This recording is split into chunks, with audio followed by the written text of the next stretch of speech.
Hoy hablaremos de uno de los elementos más importantes del cine, la voz. Y en América Latina, el doblaje es indispensable para las películas, series de televisión, caricaturas, entre otros. Por otra parte, no te puedes perder los estrenos del mes de octubre, las convocatorias y noticias más importantes a nivel estatal, nacional e internacional. Soy Paola Rivero y esto es Cine Secuencia.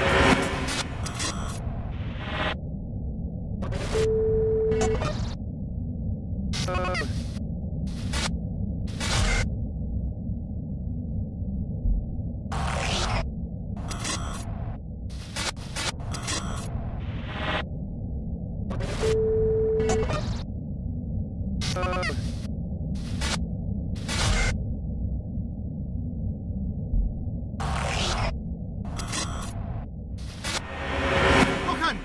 ¡Krillin! ¡Cuidado, es Freezer!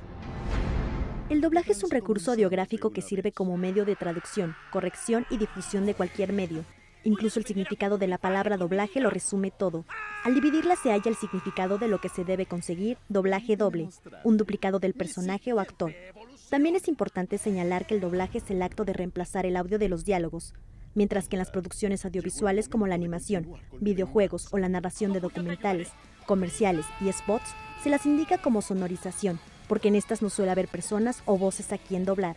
Dentro de este recurso sonoro existen métodos de extrema precisión, como la sincronía de voz, niveles o tonalidades, voz homónima, gesticulación, etc. Y por supuesto, el talento actoral que debe tener un doblador. El doblaje sirve para mostrar y distribuir los productos audiovisuales a otros países. Esa es su principal función.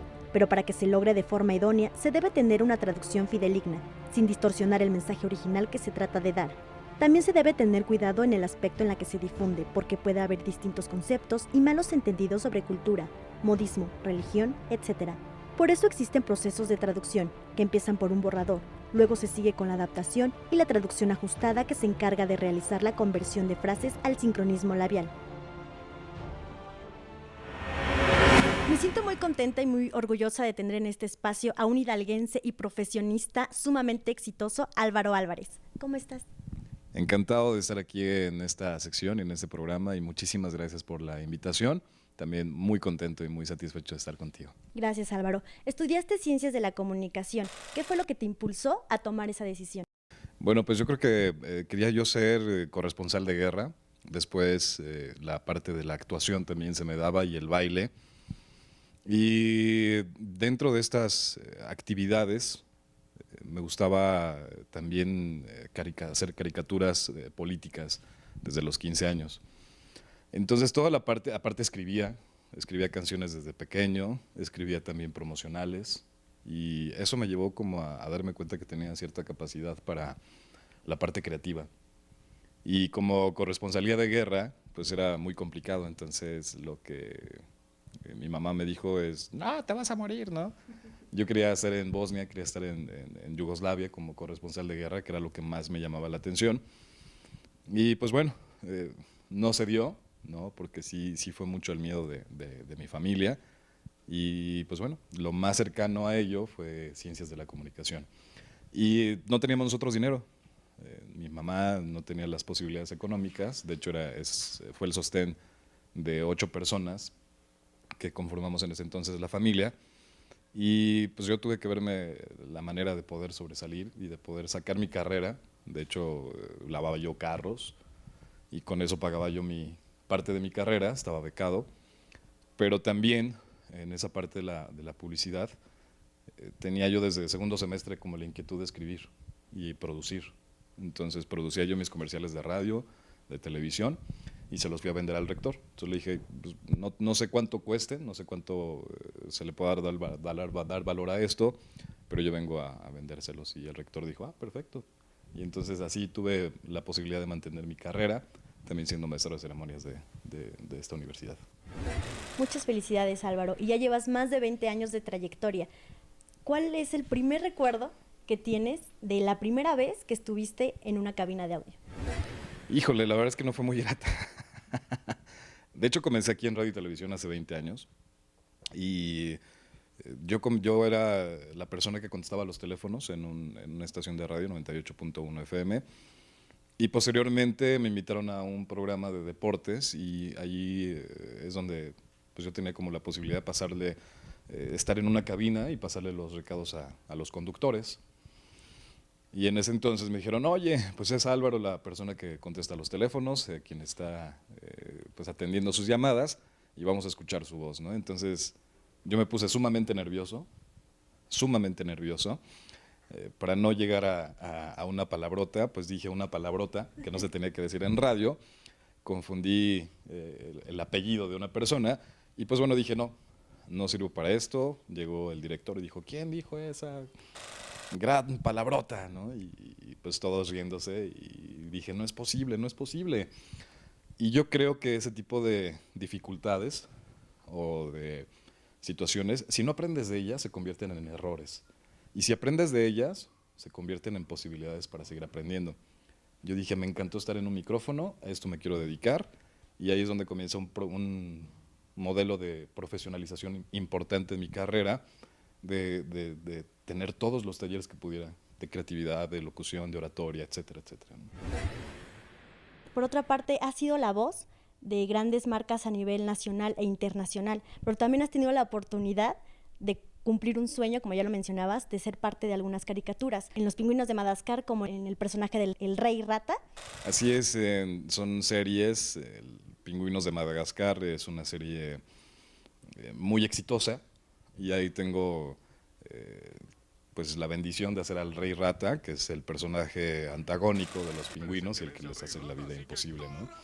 Y es la persona que pues es un cuate fuerte, fortachón, es un cuate que dirige a todas las ratas del alcantarillado y pues es uno de los personajes antagónicos de los pingüinos, ¿no? Y es una gran satisfacción porque pues al principio comenzó como una serie y ahorita creo que vamos en 4 temporadas y eso es una maravilla, la verdad. ¿Y cuál es la diferencia de estar en una cabina de audio y decir algo siendo tú Álvaro Álvarez o ser un personaje? Bueno, esa es yo creo que la capacidad de la mutación de la voz, ¿no? Y la capacidad de la interpretación del actor. Porque el estar en una cabina, pues efectivamente eres más tú, ¿no? Y yo puedo decir que amo la radio, que es algo que me apasiona, que es algo que he hecho durante algunos años para el sistema de radio y televisión de Hidalgo. Pero también el estar en una cabina de doblaje, pues te permite estar en muchos otros lugares, por decir una alcantarilla, en un zoológico, en el Antártico, ¿no? Y ser ese personaje principal. Recuerdo que pues, nuestras primeras alfombras rojas, que fue con Narnia 2, ahí hago a un minotauro, pues es el hecho de que veas a tu personaje con tu voz, ¿no? Entonces es un orgullo impresionante. La verdad es que el doblaje es algo muy satisfactorio en mi carrera. Claro, ¿nos podrías hacer el honor de hacer la voz de alguno de tus personajes favoritos? Sí, claro. De hecho, dentro de esa especialización y de esa profesionalización que buscamos en diferentes países, logramos también entender que la voz tiene una capacidad de hacer diferentes efectos de voz de manera natural, sin llegar a un programa o un software. Y pues bueno, yo creo que el hecho de analizar algún personaje es entender de manera técnica qué es lo que está haciendo ese personaje o ese actor para darle vida a su personaje principal. En el caso del Rey Rata, pues es un cuate rudo, entonces tiene la voz así, pero aparte está fortachón y tiene muchos pulmones, entonces tiene muchísimo aire, muchísimo juego con el diafragma. A ver, pingüinos, estoy harto de ustedes. Es momento, ratas, de que acabemos con estos pingüinos. ¡Ja, Kowalski! Eres mi gran enemigo. Bueno, otro personaje, Lenny, que yo creo que es una serie muy interesante para los niños. Lenny es una moto, es una moto acuática, que es el salvavidas de la ciudad de Polifiona. Y él es como muy chavo, ¿no? Entonces también es un personaje diferente. Hola amigos, ya estamos listos para poder zarpar, pero creo que Poli se ha encontrado en problemas. Vamos a salvarlo. En los Avengers soy el narrador oficial en Latinoamérica. Y pues bueno, en todas las películas, en Thor, Capitán América, Hulk, Iron Man, soy el narrador, que es la voz inserto, se le llama así. Y pues bueno, es el que dice Los Vengadores. ¿Y cuál es el mensaje que les puedes dar a todos los jóvenes que quieren dedicarse a la locución o que quieren hacer doblajes de voz? Los objetivos son simples, simplemente es soñar, encontrar ese sueño, porque a veces no tenemos tiempo y a veces ustedes están tan metidos en las redes sociales, en el WhatsApp, en el Face, enterándose de la vida de miles de personas y no se hacen cargo de su propia vida. El hecho de que tengamos mayores distractores ahora, pues nos hace que no nos demos cuenta de qué es lo que queremos en la vida. Entonces, ¿qué es lo que yo trato de buscar? Es compartirles a ustedes que yo me di el tiempo de soñar y de ponerme objetivos y a lo mejor inalcanzables, ¿no? Yo decía, yo voy a ser una de las voces más escuchadas a nivel mundial y lo logré, ¿no?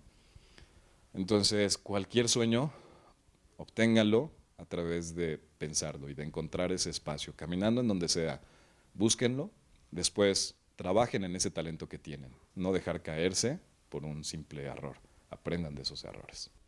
Muchas gracias, Álvaro, por este gran consejo, y sé también que seguirás cumpliendo todos tus sueños y todas tus metas. Eres un gran ejemplo, un gran hombre, profesionista hidalguense. Esto es Cine Secuencia. Muchas gracias.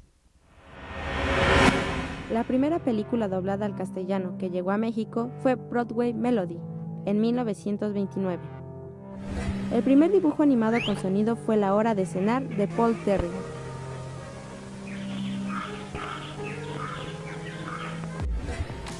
La primera película totalmente hablada fue Luces en Nueva York, en 1928.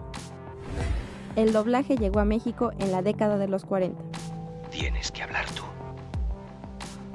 No puedo. Debes hacerlo. Es nuestra única esperanza. Los primeros actores en prestar voz en español en Hollywood fueron López Vélez, José Mojica, Dolores del Río y Pedro Almendares. Christopher Lee interpretó unas 250 producciones desde 1948, incluyendo Drácula. Por otra parte, también participó en películas como El Hobbit, El Señor de los Anillos, Star Wars, entre otras. Christopher Lee. Nacido en Londres el 27 de mayo de 1922, comenzó su carrera como actor en 1946 y debutó en el cine en 1948, continuando su carrera hasta participar en más de 250 producciones en las que incluye el doblaje, como en las películas El Último Unicornio, El Cadáver de la Novia, Alicia en el País de las Maravillas, entre otras. Why can I not see myself in your eyes? Who is she? Oh, Your Majesty, the Lady Amalthea is my niece. I want to know who she is. Además de estas interpretaciones, Lee fue conocido también por colaborar con un grupo estadounidense de heavy metal, entre otras colaboraciones musicales. I know it is my fate, bound to aliens hold till I'll be always here, fighting the ancient sin. Con 93 años, el domingo del 7 de junio del 2015, falleció tras sufrir problemas respiratorios. Un actor legendario con una de las voces más emblemáticas en el mundo del cine.